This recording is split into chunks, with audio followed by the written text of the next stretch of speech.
नमस्कार। आपदा का सामना के एक और विशेष अंक में आप सभी दर्शकों का बहुत बहुत स्वागत है। मैं हूं असीम मिश्रा और आज के अंक में हम बात करने वाले हैं जंगल की आग की।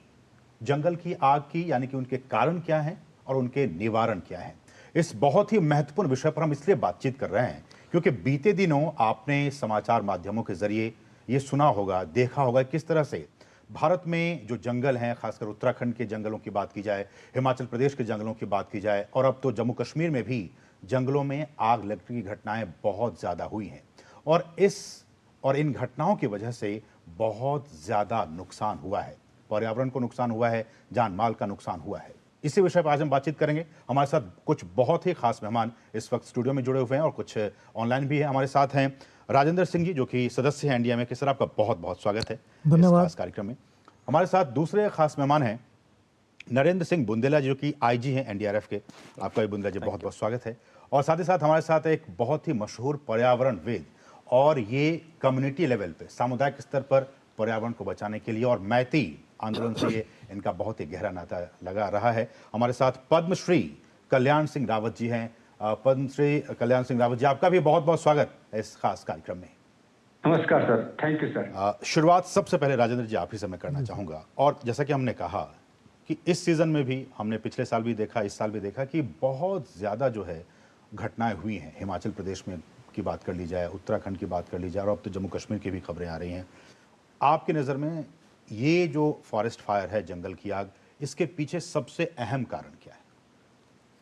देखिए, पहले आपको हमें समझना होगा कि ये फॉरेस्ट फायर जो है, इसको आपदा क्यों कहते हैं जी। जो कि एक जिसको हम एक ढंग से अगर हम अपने प्रयास में अगर उसको नियंत्रित नहीं कर सकें, जो अनप्लैन्ड हो, जिसको हमने प्रेडिक्ट नहीं किया, अनप्रेडिक्टेबल हो, उस चीज़ को हम फॉरेस्ट फायर कहते हैं, क्योंकि ये अनप्लैन्ड होती हैं। और इसके जो मुख्य कारण हैं, ये वहाँ का मौसम, वहाँ की टोपोग्राफी और वहाँ का फ्यूल लोड जो है, मेन कारण इसके होते हैं। अगर हम इसको वर्गीकृत करते हैं तो हम देखते हैं कि 4 तरह की हमारे यहाँ फॉरेस्ट फायर होती हैं। एक होती है जो उत्तर पश्चिमी जो है, हमारा जो हिमालयन रीजन है, इसमें होती है। और इसमें मुख्य जो आग होती है वो होती है फ्यूल लोड के कारण, जिसमें कि पेरूल का, जिसको हम पाइन नीडल कहते हैं, उसका जो है बहुत बड़ा योगदान इसमें होता है। और दूसरा कारण इसका होता है कि जो ट्रांस ह्यूमन है, जिनको चरवाहा हम बोलते हैं, उनकी जो है इसमें भी, उनके कारण भी इसमें जो है उनसे हमें नुकसान होता है।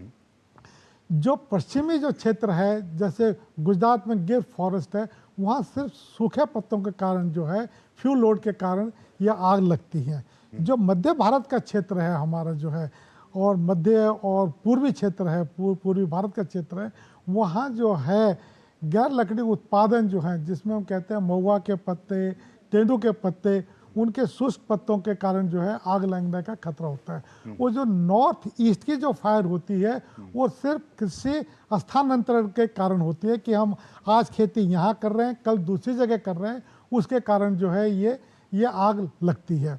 और इससे जो नुकसान होता है, वो नुकसान होता है कि हमारी एक जो है, जो हमारी मिट्टी है, उपजाऊ भूमि है, उसको सबसे बड़ा नुकसान होता है। सॉइल इकोलॉजी जो है उससे खराब होती है। माइक्रोफोना जो होता है ज़मीन के अंदर जो है, वो पूरी तरह से नष्ट हो जाता है।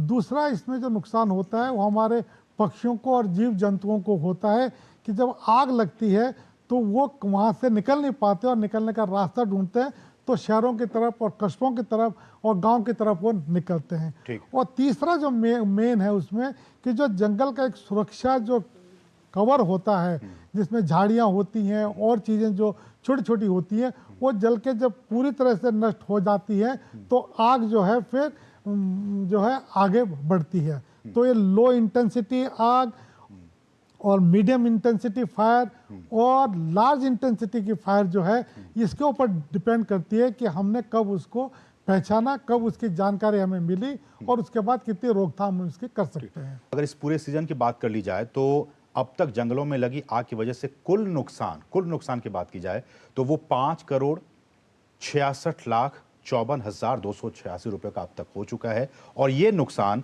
1,550 अग्निकांड की घटनाओं में अब तक हो चुका है। ये हिमाचल प्रदेश की सिर्फ और सिर्फ बात मैं कर रहा हूँ। आप बाकी स्टेट भी, उत्तराखंड भी है और बाकी स्टेट्स भी हैं। नुकसान काफ़ी ज़्यादा हो रहा है पैसे की, और जैसा कि उन्होंने कहा कि पर्यावरण का और जो वहाँ पशु पक्षी रहते हैं उनका सबका नुकसान हो रहा है। ऐसे में जब आग लगने घटनाएं हो जाती हैं, आग लग जाती है बृहद पैमाने पर, उसके बाद जो रिस्पांस होता है वो एनडीआरएफ का होता है। वो किस तरह से रिस्पॉन्ड करते हैं? हमारे साथ नरेंद्र सिंह बुंदेला जी हैं जो कि आईजी एनडीआरएफ के। नरेंद्र सिंह जी, जब इस तरह की घटनाएं हो जाती हैं, आपको कितनी देर के बाद सबसे पहले सूचना मिलती है, एक तो ये बताएं। और जब आप लोगों को सूचना मिल जाती है कि भाई इस जगह पे घटना हुई है, आग लग गई है बृहद पैमाने पर, आपका फर्स्ट रिस्पांस कैसा होता है?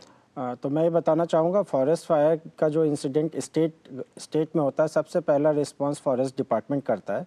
फॉरेस्ट डिपार्टमेंट है, लोकल कम्युनिटी है, फायर सर्विस के लोग हैं, वो रिस्पॉन्ड करते हैं।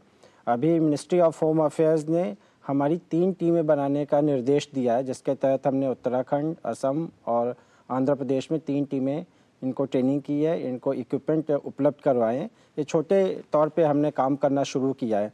तो इसमें जब भी कोई फॉरेस्ट फायर का इंसिडेंट होता है और स्टेट को लगता है कि उनको एडिशनल सपोर्ट चाहिए, तो वो फिर एनडीआरएफ, हम उनसे कोऑर्डिनेट करते हैं। एनडीआरएफ को डिमांड की जाती है तो हम अपनी टीम वहाँ पर भेजते हैं। और बेसिकली हमारी टीम है फॉरेस्ट डिपार्टमेंट के जो लोग हैं उनके साथ मिलके, उनके वॉलंटियर्स के साथ मिलके फॉरेस्ट को बुझाने में काम करते हैं। और इसमें प्लानिंग बहुत इंपॉर्टेंट है। प्लानिंग और स्ट्रेटेजी क्या है, क्योंकि फॉरेस्ट बहुत ज़्यादा फैलता है, हर जगह आप इंटरवीन नहीं कर सकते, तो उसको कहाँ पर रोकना चाहिए, किस तरह फॉरेस्ट का जो दायरा और कहाँ नैरो करके कहाँ पर ख़त्म करना आसान होगा, ये ज्योग्राफी और टोपोग्राफी पे डिपेंड करता है। उस हिसाब से हम फील्ड पर काम करते हैं। हमारे साथ कम्युनिटी लेवल पे किस तरह का रोल प्ले किया जा सकता है और किस तरह का रोल प्ले किया जा रहा है, हमारे साथ इस पर बातचीत करने के लिए पद्मश्री कल्याण सिंह रावत जी हैं, जो कि इसी तरह के एक मैती आंदोलन से जुड़े हुए हैं। रावत जी, आपका बहुत बहुत स्वागत है इस कार्यक्रम में एक बार फिर से। और आपसे हम जानना चाहेंगे कि कम्युनिटी लेवल पे, आपने सुना हमारे जो मेहमानों को, कि कम्युनिटी लेवल पे जो रिस्पॉन्स है वो बहुत ज़्यादा इंपॉर्टेंट हो जाता है। वो इसलिए क्योंकि कहीं आग लगी, वो फैली, और जब तक कि एजेंसीज को इन्फॉर्म किया जाएगा, उनके पहुंचने में, साजो सामान के साथ पहुंचने में टाइम बहुत बीत जाता है। और इस टाइम में जो जंगल की आग वो काफ़ी फैल जाती है। ऐसे में कम्युनिटी के लोगों का, और आप चूंकि जुड़े हुए हैं मैती आंदोलन से, किस तरह का रोल आप लोग प्ले करते हैं? सर, ये जंगल की आग बुझाने में सबसे ज्यादा जो महत्वपूर्ण हाथ है वो कम्युनिटी का है।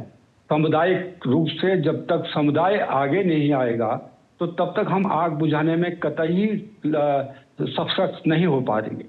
क्योंकि जनता देखती है कि हमारा सामने का जंगल जल रहा है, जब तक फॉरेस्ट के लोग आते हैं, जब तक एसडीआर, हमारी आरडीएफ या अन्य लोग आते हैं, तब तक हमारे गांव के लोग वहां पहुंच करके आग बुझाने का काम शुरू कर देते हैं। और कम्युनिटी का इसमें बड़ा रोल होता है, क्योंकि एक समुदाय को उस जंगल से उनके जो लाभ हैं वो मिलते रहते हैं, और उनको लगता है कि अगर कल जंगल जल गया तो कल ये चीजें हमको नहीं मिल पाएंगी। हमारा उत्तराखंड है, हमारा सारा समुदाय का पूरा जीवन ही जंगलों से जुड़ा हुआ है, और जंगलों से हमें घास मिलता, हमारे जानवरों को, हमारे कई आजीविकाएं उससे जुड़ी हुई हैं, जैसे रिंगाल है, ये टोकरियां बुनने के लिए सारे हमारी हर चीज जो है जंगल में है। उनका हम हल्का फुल्का उपयोग करते हैं, अपने जंगलों को बचाने का भी काम करते हैं।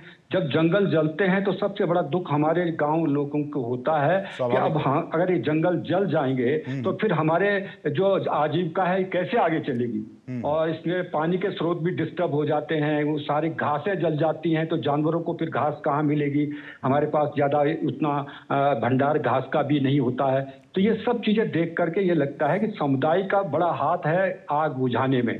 लेकिन वर्तमान समय में जो हम देख रहे हैं, थोड़ा बहुत हमारा समुदाय इसमें थोड़ा पीछे की तरफ खिसता हुआ नजर आ रहा है। क्योंकि अभी जब आग लगी थी तो कई लोगों ने उदासीनता दिखाई कि जंगल जल रहे हैं तो सरकार के जंगल हैं, हमारे तो जंगल है नहीं, तो पहले सरकार बुझाएगी तब देखते हैं हमें वो होगा। तो इसलिए अभी जरूरत है कि हम अपने समुदाय को बड़ी मजबूती से आगे लाएं, उनको शिक्षित करें, उनको ट्रेन करें, ताकि वो अपने जंगलों को बचाने के लिए आएं। और ये जब भी जंगलों में जो आग लगी तो ये कई बार ये जंगल हमारे गांव की तरफ भी आई है और कई गांव के हमारे मकान जल गए हैं, कई हमारे खेती में फसल थी वो भी जल गए हैं, तो इससे लोगों को भी बड़ा नुकसान हुआ है। तो हम आपसे आगे भी इस पे बातचीत करेंगे अपने मेहमानों से, लेकिन उससे पहले रुकें एक बहुत ही छोटे से ब्रेक के लिए। आप देखते रहिए डीडी न्यूज।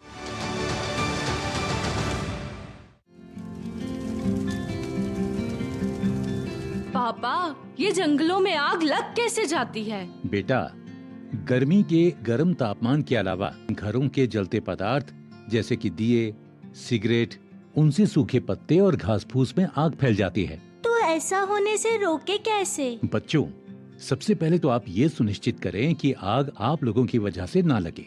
इसके अलावा और भी बहुत से कारण हैं जंगलों में आग लगने के, जैसे पराली जलाना, घर के बाहर खुले में खाना बनाना। तो सदा याद रखें कि आग को बुझाने की जिम्मेदारी उसी की है जिसने आग जलाई है। बच्चों, आपको फॉरेस्ट डिपार्टमेंट और हेल्पलाइन नंबर मालूम होना चाहिए। मैं सब समझ गया। क्या समझे? सतर्कता में सुरक्षा हमारी। राष्ट्रीय आपदा प्रबंधन प्राधिकरण द्वारा जनहित में जारी। Intense physical activity and exposure to heat can cause fatal heat stroke. The symptoms are high fever, nausea or vomiting, weakness, cramps, dizziness, loss of coordination, trouble breathing or uneasiness, rapid heartbeat, chest pain, fainting. If you see someone in this condition, give them first aid. Call the 108 ambulance immediately. Till then, move them to a shaded area. Make the person lie down with elevated feet. Cool down the body with wet cloths. Fan them. If they are fully conscious, give them ORS, lemon juice or buttermilk. Avoid aerated and caffeinated drinks. Your alertness can save a life. और break के बाद आपका फिर से स्वागत है। आप देख रहे हैं आपदा का सामना, और आपदा के सामने के इस अंक में इस बार हम बात कर रहे हैं जंगल की आग की, उसके क्या कुछ कारण हैं और उसके क्या कुछ निवारण हो सकते हैं। राजन सर, एक बार फिर से आपसे आप रुक करूंगा। और ये तो जैसा कि हमने अभी सुना कि जो कम्युनिटी लेवल पे लोग हैं कई बार रेस्पॉन्ड करते हैं, लेकिन वो एक जो उत्साह है वो अब नहीं है। उनके मन में भी आ गया कि चलो सरकार आएगी, सरकार के जंगल हैं वो आके करेंगी। एक तो इस पे आपका मैं रिस्पॉन्स चाहूँगा। दूसरा कि लोकल फैक्टर्स के साथ साथ ग्लोबल फैक्टर्स, अल नीनो का इफेक्ट या ग्लोबल वार्मिंग, इसको आप कितना इंपॉर्टेंट मानते हैं इस तरह की आग में? देखिए, जहाँ तक कम्युनिटी का सवाल है, मैं इस समय इसके विषय में 4 चीज़ कहना चाहूँगा। 1 कि हमें अवेयरनेस को बढ़ाना पड़ेगा। जब मैं अवेयरनेस की बात करता हूँ तो स्कूल लेवल पे अवेयरनेस होनी चाहिए, और जो हमारे टूरिस्ट जो आते हैं, पर्यटक जो आते हैं, उनके लिए ये अवेयरनेस जो है होनी ज़रूरी है कि हम जो है जंगलों में जा रहे हैं, हम फॉरेस्ट एरिया में जा रहे हैं, हमें क्या क्या प्रिकॉशंस लेने हैं। दूसरी बात मैं कहूँगा कि कम्युनिटी अवेयरनेस, कम्युनिटी को भी हमें बताना है कि जंगलों से तुम्हारा भी जीवन है। और अगर उत्तराखंड और हिमाचल और कश्मीर वगैरह की बात करूं तो उत्तरांचल एक ऐसा राज्य है जो करीब करीब आधे उत्तर प्रदेश को ऑक्सीजन की सप्लाई करता है। हमें यह भी ध्यान देना है कि अगर जब तक हमारे जंगल हैं तभी तक हम भी जीवित हैं। हमारा जीवन जो है जंगलों के कारण ही है, चाहे पानी के स्रोत हैं, चाहे ऑक्सीजन है, और चाहे आजीविका जो है गाँवों वालों की है वो जुड़ी हुई है। ये कम्युनिटी के अंदर हमें समझाना है। तीसरी चीज है इसमें कैपेसिटी बिल्डिंग और कैपेसिटी डेवलपमेंट। कैपेसिटी हमने बना दी है, हमने गांव-गांव में, और फॉरेस्ट डिपार्टमेंट ने वन रक्षक बनाए हैं, ग्रामीण युवक मंगल दल बना रखे हैं, लेकिन अगर हमने उनके पास नए इक्विपमेंट नहीं दिए हैं, जो उनकी कैपेसिटी अगर डेवलप नहीं की है, अगर उनको हमने संसाधनों से सुसज्जित नहीं किया, तो उनके लिए बहुत मुश्किल होता है कि किस तरह हम आग को बुझाएं। और चौथा जो है इसमें जो है कि इसकी रेगुलर मॉनिटरिंग होनी जरूरी है। फ्रॉम अक्टूबर नवंबर ऑनवर्ड, जैसे बुंदेला साहब ने कहा है, फायर लेन्स को बनाना है, जो फ्यूल लोड है उसको कम करने के लिए है। एक सामूहिक प्रयास होना चाहिए।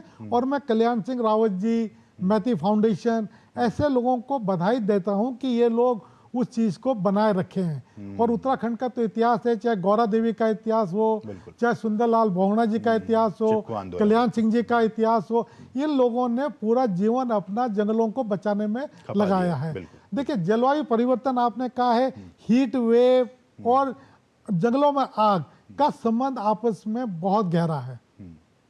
जब जब गर्मियां पड़ी हैं, अगर आप पूरा इतिहास उठा करके देखेंगे तो जब जब गर्मियां ज़्यादा हुई हैं तब तब आग की घटनाएं ज़्यादा हुई हैं। क्यों हुई हैं? ये जैसे आपने कहा कि घास में आग लगा दी, पर्यटक गए, पर्यटकों ने किसी ने भी कुछ छोटी सी एक गलती भी कर दी, जाने अनजाने में हो गई, उसके कारण आग लग गई है।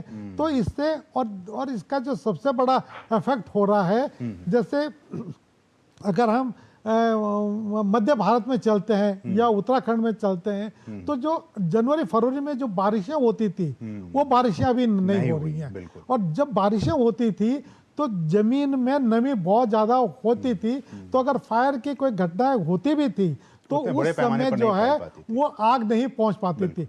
अब वो बारिशें बंद हो गई हैं। तो जब बारिशें बंद हैं, फ्यूल लोड बढ़ गया है, सूखी पत्तियां हैं, और ये एक ऐसा आक्रामक ज्वलनशील है, ये जो पाइन जो निडिल है जिसको हम पेरूल बोलते हैं, ये ऐसा ज्वलनशील है कि इसमें थोड़ी सी आग लगी और जब तक लोग यहाँ तक पहुँचते हैं तब तक जो है बहुत बड़ा ये दानव रूप ले लेती है। तो बिल्कुल आपने सही कहा कि जिस तरह से ग्लोबल वार्मिंग और जो क्लाइमेट चेंज की घटनाएं हो रही हैं हर साल हम देख पा रहे हैं, ये एक बहुत बड़ा फैक्टर है। मैनमेड तो है ही, लेकिन ये भी जो प्राकृतिक कारण है वो भी एक बहुत बड़ा फैक्टर इस तरह की घटनाओं को बढ़ाने में। लेकिन हमारे साथ लगातार एनडीआरएफ के भी आईजी बने हुए हैं नरेंद्र सिंह बुंदेला जी, जो बेस्ट प्रैक्टिसेस हैं, अब चूंकि घटनाएं लगातार बढ़ती जा रही हैं, जो संख्या, जो नंबर्स आग लगने की घटनाएं बीते सालों में हुआ करती थी उसमें हम इजाफा हम देख रहे हैं। बेस्ट प्रैक्टिसेस ग्लोबल लेवल पे क्या है? आप फ्रांस का जिक्र कर रहे थे और वहाँ पे भी घटनाएं होती हैं, उनके जो फायर फाइटर्स हैं, जो टीमें हैं, वो कैसे करती हैं और हम उसको बेस्ट प्रैक्टिसेस को यहाँ इंडिया में कैसे अडॉप्ट कर सकते हैं, उसको अप्लाई कर सकते हैं? फॉरेस्ट फायर मैनेजमेंट के बेसिक कंसेप्ट्स हैं, बेसिकली उनको हम ठीक से कर सकें तो बहुत हद तक हम कई फॉरेस्ट फायर इंसिडेंट को कम कर सकते हैं और नहीं भी होने दे सकते हैं। तो जो सबसे इम्पॉर्टेंट है, जो कि फॉरेस्ट फायर पूरे साल भर नहीं होता है, वो रेस्ट पीरियड बहुत लिमिटेड पीरियड है, 2 से 3 महीने कह सकते हैं। जब ड्राई सीजन है, मॉइस्चर कम है, हीट ज़्यादा है, जब फायर के इंसिडेंट ज़्यादा होने के साथ, तो बेस्ट प्रैक्टिसेस में ग्लोबली जो मैंने समझा और देखा है कि उस समय जो फॉरेस्ट फायर रिस्पॉन्डर्स हैं वो अलर्ट ज़्यादा होते हैं, उनकी संख्या ज़्यादा होती है और ये प्री पोजिशनिंग करते हैं। जैसे हमारे देश में भी फॉरेस्ट फायर का जब इंसिडेंट जब बढ़ेगा गर्मी के समय में, फॉरेस्ट डिपार्टमेंट भी स्टेट्स में अपने वॉलंटियर्स जो फॉरेस्ट फायर के वर्कर्स हैं वो काफ़ी प्री पोजिशनिंग कर देते हैं, अलर्ट रहते हैं और जंगलों में वो काम करते हैं कि जितने भी उनके फ्यूल हैं उनको पहले से या तो हटा दें या उनको कंट्रोल बर्निंग कर दें और शुरू से ही काम शुरू कर देते हैं। तो सबसे ज़्यादा इफेक्टिव ये होता है। दूसरा जो हमने देखा कि उतना आसान भी नहीं, इतने बड़े जंगलों को आप साफ करना, उन पत्तियों को हटाना, it's not a easy task. पूरा कवर नहीं कर सकते, तो मकसद ये होता है कि उसको लिमिट कर दें। अगर फॉरेस्ट फायर लगता है तो एक पर्टिकुलर पैच में लगे, उससे आगे नहीं फैल पाएगा। उससे भी क्या होता है, लोकलाइज्ड हो जाता है। तो वो जिस हद तक कर सके वो करना बहुत जरूरी होता है। इनफैक्ट नेशनल पार्क्स में आप जब भी जाते होंगे देखेंगे कि ये बहुत प्लानिंग के तहत लोग इसमें काम करते हैं। दूसरा है कि फॉरेस्ट फायर जो इंसिडेंट होता है उसमें अर्ली रिस्पांस बहुत इंपॉर्टेंट है कि अर्ली रिस्पांस के लिए इंफॉर्मेशन कहीं से भी आ सकती है, या तो सैटेलाइट के थ्रू आ रही है, टेक्नोलॉजी के थ्रू आ रही है, लेकिन सबसे इफेक्टिव जो कम्युनिकेशन जो हमने पाया है कि जो कम्युनिटी है, पब्लिक है, जो ग्राउंड पे है, विलेजर्स हैं जो फॉरेस्ट के नियर में रह रहे हैं, वो सबसे पहले नोट करते हैं, उनको रिस्पॉन्ड करना जैसे रावत जी ने बताया, या फिर वो कंट्रोल रूम में जो भी हेल्पलाइन है फॉरेस्ट फायर में रिस्पॉन्ड कर रही है उसको इन्फॉर्मेशन दे, ताकि लोकल कम्युनिटी के साथ भी गवर्नमेंट एजेंसीज हैं, फॉरेस्ट फायर डिपार्टमेंट है या एसडीआरएफ, एनडीआरएफ, जहां भी जिसकी जो अवेलेबिलिटी तुरंत आके रिस्पॉन्ड करे। सब चीज़ का मिलाकर ये मैनेजमेंट टेक्निक है, उस समय डिसाइड करना आपके पास क्या रिसोर्सेज है और किस तरह से हम टाइमली रिस्पॉन्ड करते हैं, उससे हम ज़्यादा बेहतर तरीके से। देखिए रावत जी, हमारे जो पैनलिस्ट है वो बार बार कह रहे हैं कि देखिए इस कम्युनिटी लेवल पे, लोकल लेवल पर अगर सबसे पहले रिस्पॉन्ड इसको कर दिया जाए तो काफी हद तक हम इस पे काबू पा सकते हैं। जो कम्युनिटी लेवल पे आप जैसे जो लोग हैं या बाकी जो लोग हैं, वो जो पर्यटक आते हैं उनको आपको लगता है कि उन्हें भी एजुकेट करने की, उन्हें समझाने की, भाई आप तो एक टूरिस्ट बन के आ गए, आपके जाने के बाद अगर आपने कुछ ऐसी गलती कर दी, उससे भयंकर आग लग गई, हमारा नुकसान हो जाता है। ऐसे में क्या आपके समुदाय के लेवल पर उन पर्यटकों को भी समझाने की, उन्हें जागरूक करने की जो मुहिम है वो चलाई जाती है? आजकल क्या है कि जब जंगलों की तरफ लोग जा रहे हैं, पिकनिक मनाने के लिए जा रहे हैं, तो मैगी और इस तरह की चीजों को भी अपने गाड़ियों में लेकर के बनाने के लिए ले जा रहे हैं और जंगलों में जाकर के उसको बना रहे हैं और उसके बाद वहां से अपनी गाड़ी पकड़ी और चल दिए और जो आग वहां पर छूट जाती है उसके बाद वो आग पूरे जंगलों को पकड़ लेती है। ये एक सबसे बड़ा कारण ये भी देखा गया, मैं कई जगह गया तो देखा मैंने कि कई जगह जो आग है पर्यटकों के द्वारा लग रही है। तो ये पर्यटकों को बहुत बताने की जरूरत है। जो हमारे आसपास के गांव हैं उन लोगों को समझाना चाहिए कि अगर आपके क्षेत्र में कोई पर्यटक आ रहे हैं तो उनको किस तरह से हम जंगलों के नियम बताएं कि जंगलों को में किस तरह से आपको जाना है, या पर्यटकों को ऐसे स्थानों में ले जाया जाए जहां आग लगने की संभावनाएं कम है। और इसका यही निदान है कि हम जो गाइड है हमारे, जो पर्यटकों के साथ जाते हैं या हमारे स्थानीय स्तर पर जो लोग हैं, वो उन पर्यटकों को समझाएं कि ये जंगल हमारे हैं, आप तो चले जाएंगे लेकिन ये जंगल हमारे। बिल्कुल, ये बहुत महत्वपूर्ण बात है रावत जी की जो पर्यटक जा रहे हैं उनको समझाने की भी जरूरत है, जो नासमझ हैं और जो जानबूझ के ऐसा कर रहे हैं उनके खिलाफ मुझे लगता है कि दंडात्मक कार्रवाई करने की भी जरूरत है। इस कार्यक्रम में फिलहाल हम रुकेंगे एक और छोटे से ब्रेक के लिए। आप देखते रहिए डीडी न्यूज।